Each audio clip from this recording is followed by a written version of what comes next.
What's up, guys? Welcome back to yet another vlog. Today is a special one. It is Shaylin's birthday. It's her actual birthday today. And she wanted to do oil changes on the 1990 Yamaha Blaster and the 2008 Honda TRX 250EX. So this is going to be a tutorial on how to do the oil changes on both of these. And we're going to see how fast I can do it and how fast she can do it. I'm going to be doing the one that I drive, which is the Blaster, and she's going to be doing the TRX. So here we go. Alright, so the first thing we're going to want to do whenever you're doing an oil change on anything pretty much is letting the engine warm up and getting the oil warm. Just makes the oil come out a lot easier and more fluid, I guess you could say. So they're both running right now. You want to let them run for at least, I'd say probably 3 minutes. You don't want it to be scalding hot whenever you're, taking it off and burn yourself, but you don't want it to be cold to where it's coming out slow and clumpy. So you're just gonna want to let it run for a bit. All right, y'all. Some of the tools you're gonna need for these oil changes is you're gonna need a socket kit. The TRX takes a 17mm and the Blaster takes a 14mm, both for the oil drain plug.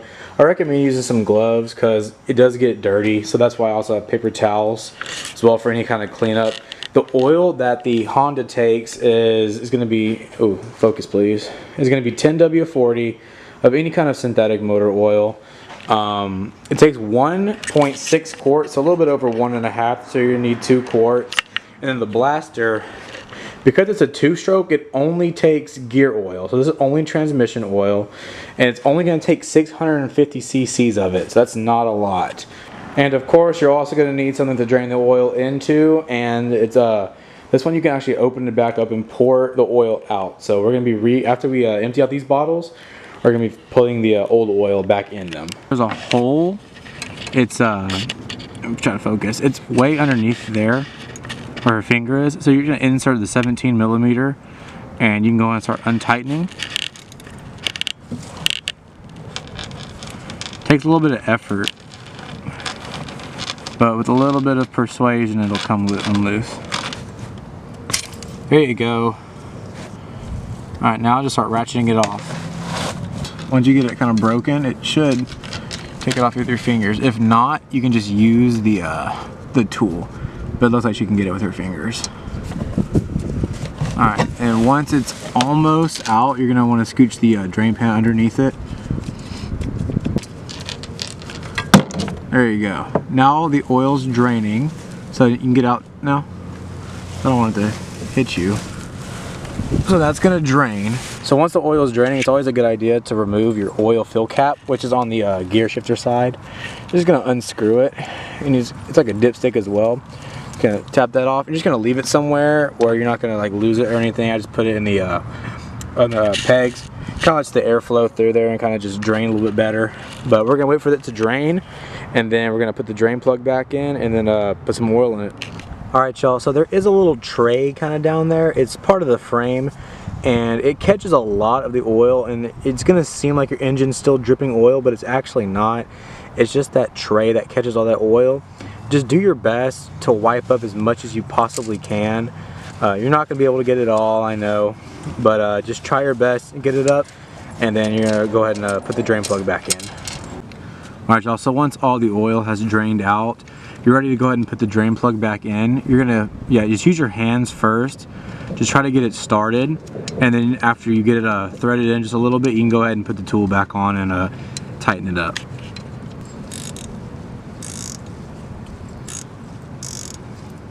Now we got the drain plug all plugged up. You go ahead and put your funnel back in there, and it's time to put some oil in there. We're using the O'Reilly's synthetic motor oil. It's a 10W40.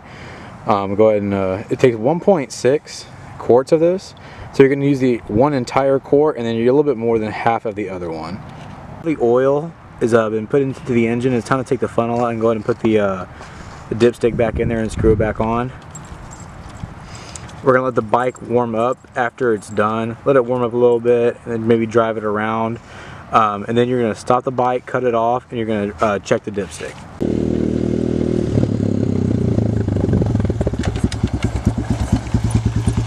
Alright, y'all, so we checked the dipstick level. Oil looks good, there's no leaks. Pretty quick. It started at 6 o'clock. What time is it right now? 6:12. 6:12. So 12 minutes, and she did it all by herself. So now it's my turn. So the blaster takes a 12 millimeter. It's at the bottom, just like the other one. And once the drain plug is undone, same rule applies. You want to undo that thing and undo the. This one actually doesn't have like a dipstick on it. This one just has a fill cap. So, but the same principle applies. You're just gonna let all the oil drain, and this one does not budge. So I just made a little mess. So Shaylin's already a step ahead of me. So let all the oil drain, and then this one's actually on the other side. This one's on the kickstart side. All right, y'all. So on this side, just gonna undo the kickstart. Shine your flashlight. It's this little black part right here. It takes a little bit of to get it off. Well, you know, I'm too weak, so I can't do it. So let me just drop the camera real quick. All right, so this is how you know if your drain bolt is stripped, which in my case it is very stripped. I was lucky enough. So you're gonna want to replace this. It is nighttime, so I'm not gonna have enough time to go get a new one right now. So this is gonna have to do. But yeah, if yours looks anywhere near mine, you're gonna want to get a new one. But the funnel's gonna go right here. Like I said, there is no dipstick on this. It's literally just this cap right here, and it's just gonna screw into there. But remember, put your drain plug back in, and then you're ready to go ahead and start putting some oil in. Okay, so this 1 quart holds about 1,000 cc's. The engine requires 650 cc's, so it's really hard to see on camera. But this is where the line is right here.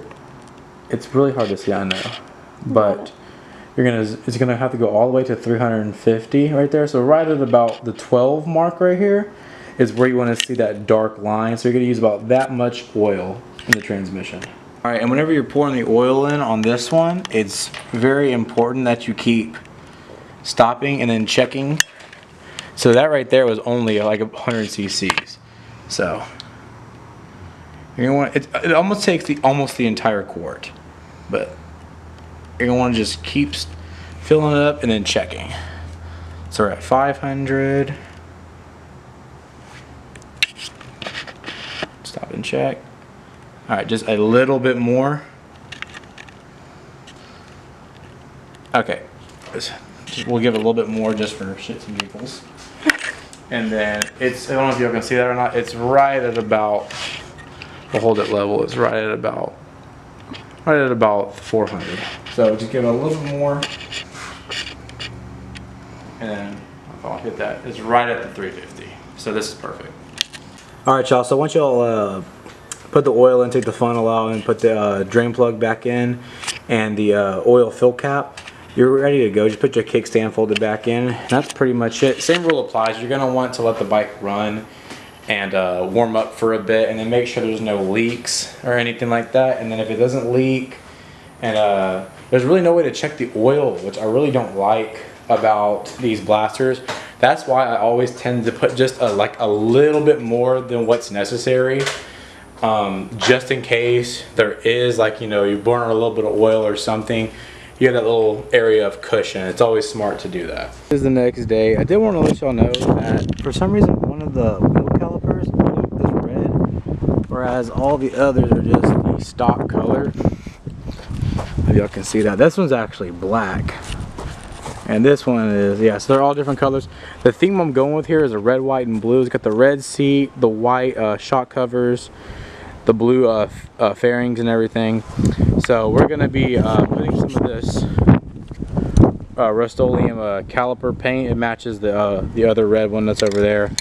Just wanted to put this in the video as well.